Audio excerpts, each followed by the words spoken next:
Hey everybody, today I'm making meatloaf. It's a traditional favorite. Most people have their own favorite recipe for making it. I have some ingredients here that I'm going to show you how I put it together for my family and get it started.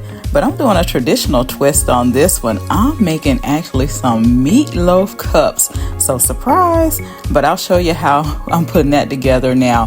But the ingredients that I use, pretty much it's of course your ground beef, 2 large eggs, a teaspoon of minced garlic, actually a tablespoon. I like to bump mine up a little bit.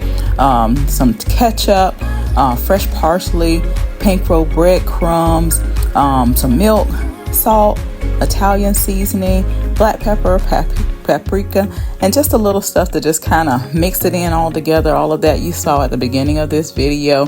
But as I'm spooning it into these meat cups, I also made a traditional meatloaf as well, because my brother was in the hospital and I wanted to provide him a meal while I was experimenting a little bit with this for our family. But it's a great and tasty meatloaf. We like it. So let me know how you do yours. But anyway, this is how I do ours. So I'm spooning it up, putting it into the meatloaf cups. I saw this from another chef and thought it was really going to be a great addition to what we do. And so once I have it all spooned up in those cups, getting it ready to actually put into the oven, this is what it looks like here. And of course use the little cupcake cups, but that's the one for my brother. And then put it in the oven, and then I mixed up the meatloaf sauce ingredients. Some people just prefer to do some their own, but I, little ketchup, white vinegar, brown sugar, garlic powder. Oh, also made some green beans there, but onion powder, black pepper, and salt, and mix that all together to make my meatloaf sauce, so that I'll have that ready to go on the meatloaf once it comes out of the oven. But I put in a little colored bell pepper and the green beans there to make them tasty. Cook them down. Of course, garlic is in there too, and little olive oil and a pat of butter. But once they come out of the oven, which is 375 for 40 minutes, that's what it looks like. Then I put that homemade meatloaf sauce on top to make it tasty for everybody.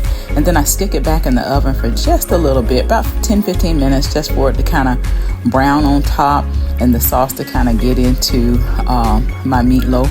And I don't know how long you guys keep yours in, because I know, again, this is a traditional favorite for probably most people. But spooning that on top of each one, patting it in real good so it gets in every crevice so that it tastes actually great.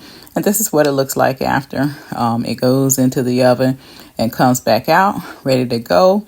And then voila, here is me putting my topping on the meatloaf cups. You didn't see me making those mashed potatoes. That's the surprise. So that is not icing. That is actually mashed potatoes going on top of those meatloaf cups, but they look like cupcakes. So it's a fun appetizer, and I was certainly experimenting just to see what it would look like if I did it on my own. But my family enjoyed it for dinner.